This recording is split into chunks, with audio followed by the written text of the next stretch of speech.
Nagsisimula na ang paghahanda para sa State of the Nation Address ni Pangulong Bongbong Marcos sa Hulyo. May ulat on the spot si Tina Panganiban Perez. Tina?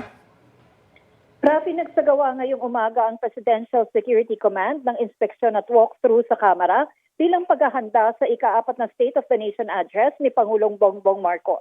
Kasama nilang nag-ikot ang ilang tauhan ng Legislative Security Bureau ng Kamara, Philippine National Police at MNDA. Sinuyod nila ang mga daraanan ng Pangulo kabilang ang rear exit na karaniwang entrance ng Pangulo, North Entrance, Main Lobby, Session Hall, pati ang Eugenio Perez Lounge kung saan nananatili ang mga bisita ng mga kongresista at iba pang opisyal ng Kamara. Nauna rito nitong Martes ay nagpulong ang ilang opisyal mula sa Kamara, Senado at Office of the President.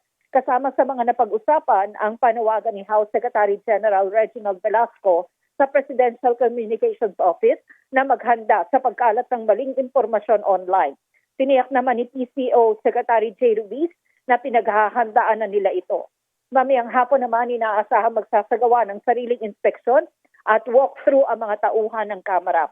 Ayon kay House Secretary General Reginald Velasco, nakapagpalabas na sila ng mga imbitasyon sa mga dadalo o inaasahang pupunta sa zona ng Pangulo. Kasama rito sa mga inimbitahan ay si Vice President Sara Duterte.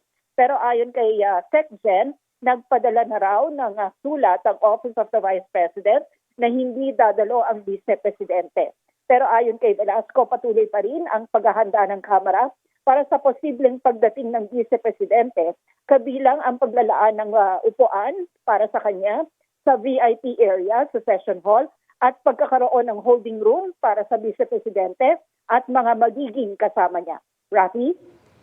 Maraming salamat, Tina Panganiban Perez.